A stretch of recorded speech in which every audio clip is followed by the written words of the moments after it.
అందరికీ నమస్కారం.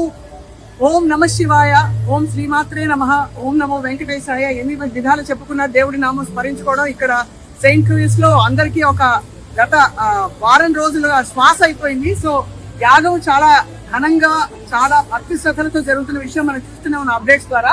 ఇవాళ ప్రత్యేకమైన ఒక హోమం జరుగుతోంది. మనతో పాటు ఇక్కడ ప్రధాన వాలంటీర్స్ అండ్ ప్రధాన సభ్యులు టెంపుల్ కమిటీలో శాంత గారు ఉన్నారు. శాంత గారు మీకు చాలా కీలక పాత్ర పోషిస్తున్నారు టెంపుల్ యాక్టివిటీస్ లో. ఫస్ట్ ఆఫ్ ఆల్ ఇక్కడ అమెరికా వచ్చి కూడా ఇంత భక్తిని పాటించడం అనేది చాలా అభినందనీయమండి. నమస్కారాలు. ఈ టీం సభ్యులు కూడా చాలా కష్టపడతారు. ఈ తామర పూలు తీసుకుంటే ఎంత ముచ్చటేసుకోవచ్చండి, చెప్పండి ఏం జరుగుతుంది ఇవాళ? ఇవాళ లక్ష్మీదేవి హోమం జరుగుతుంది. ఫస్ట్ లలితాంబిక హోమం, చండీ హోమం. చండీ హోమం తర్వాత లక్ష్మీ దుర్గా సరస్వతి హోమం. లక్ష్మీ హోమంలో 1000 తామర పువ్వులు 10,000 తామర గింజ వాడుతున్నాం అన్నమాట. ఈ తామర పువ్వు చిహ్నానికి వచ్చి ఐశ్వర్యం. లక్ష్మీదేవి అంటేనే ఐశ్వర్యం, అన్ని ఆవిడ సమస్తము, ఇక్కడ సౌభాగ్య లక్ష్మి అన్ని అంటాం ఆవిడ. కాబట్టి అమ్మవారు పద్మంలో కూర్చొని ఉంటారు కాబట్టి ఆవిడ ఐశ్వర్యానికి చిహ్నం వచ్చేసి తామర పువ్వు అన్నమాట. ఈ తామర పూలను ఎక్కడి నుంచి తెప్పించారు? ఇంత ఫ్రెష్ గా ఇంత అందమైన తామర పూలు మనకి అమెరికాలో దొరుకుతున్నాయా? అమెరికాలో కాదండి, ఇక్కడ ఇండియా నుంచి తెప్పించాను. ఇండియా నుంచి తామర పూలు తెప్పించారు. ఒకసారి మీరేమో అనుకోకపోతే చేత్తో మా సుమన్ టీవీ ప్రేక్షకులకి చూపించాను. ఎంత అందమైన తామర పువ్వు. తామర పువ్వు ఆధ్యాత్మికత కూడా చిహ్నం. అది చాలా అందంగా ఉన్నాయండి పువ్వులన్నీ. సో ఈ పువ్వులు ఎలా తెప్పించారు? ఇండియా నుంచి ఎన్ని తెప్పించారు?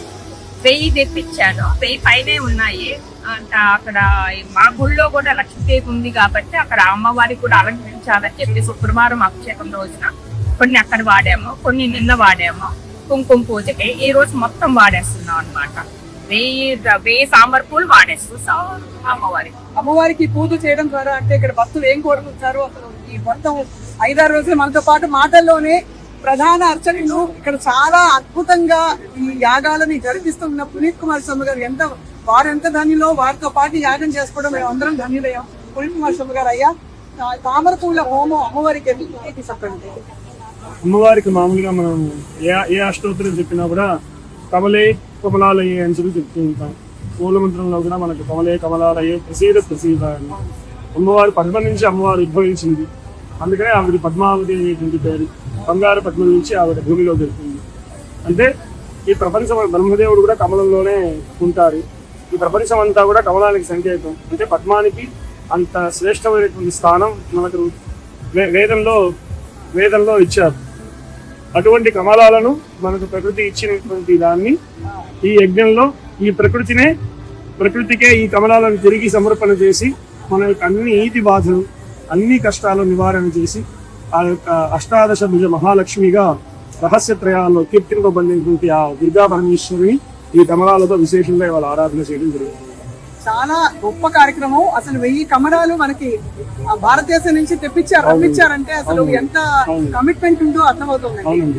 అంటే ఈ ఐడియా ఎవరిదండి? భారతదేశం నుంచి తెప్పించాలి కమలా పూలని అంటే మనకు ఇలా కావాలండి అని చెప్పి అడుగుతాము. వాళ్ళు మనకు ఎవరైతే దేవస్థానం మేనేజ్మెంట్, ఎవరైతే ఫ్లవర్స్ కమిటీ వీళ్ళందరూ ఉన్నారు, వాళ్ళందరూ కూడా ఒక నిర్ణయంగా ఇప్పుడే కాదు ఎప్పుడు కూడా మనకు కమలాలు తెప్పిస్తూ ఉంటారు. లక్ష్మీ అమ్మవారికి కూడా శాంత గారు తదితరులు వాళ్ళందరూ కూడా అమ్మవారి భక్తులందరూ కూడా ఆవిడకి తెప్పించి ఒకసారి అయితే విశేషంగా ఒక 1000 కమలాలతో అమ్మవారికి మాలలన్నీ గుచ్చి అలంకారం చేయడం జరిగింది. అమ్మవారు వారిలో ఉండి వారి ద్వారా ఆవిడే చేయించుకుంటోంది. చాలా గొప్ప మాట చెప్పారు పునీత్ కుమార్ స్వామి గారు. తప్పకుండా ఇవాళ వస్తున్న భక్తులందరూ వేసి చూస్తున్నారు. నిన్న సహస్ర కుంకుమార్చన ఒక చాలా ఘనమైన కార్యక్రమం. ఇవాళ ఈ పద్మాలతో అమ్మవారిని ప్రసన్నం చేసుకునే ప్రయత్నం భక్తుల నుంచి. అయ్యా మీకు నమస్కారాలు, ధన్యవాదాలు. అండ్ శాంత గారు, మీకు మీ టీం కమిటీ సభ్యులందరికీ కూడా, అంటే ఇక్కడ ఒక విషయం నువ్వు గమనించాలి, బయట ఎంత మండిపోతుందో చెప్పలేదన్నమాట. అటువంటిది కాళ్ళు కాలుతున్నా కూడా ఆ కళ్ళ పెయింట్ ఎందుకు వేశారంటే భక్తులు నడిచే దారిలో ఆ తెలుపున్న చోట కాళ్ళు ఎక్కువగా కాలకుండా ఆ ఎండ పడుతూ వాలంటీర్లు కూడా వచ్చి అక్కడ పెయింట్ చేయడం, అలాంటి చిన్న వివరాలు మొదలుకొని అసలు ఎంత బాగా జరుగుతుందంటే ఇక్కడ సెయింట్ లూయిస్ హిందూ టెంపుల్ నిజంగా చరిత్రలో నిలిచిపోయే ఒక ఆలయం అని చెప్పాలి. మీ అందరికీ నమస్కారం, ధన్యవాదాలు. Stay tune for more updates. Thank you.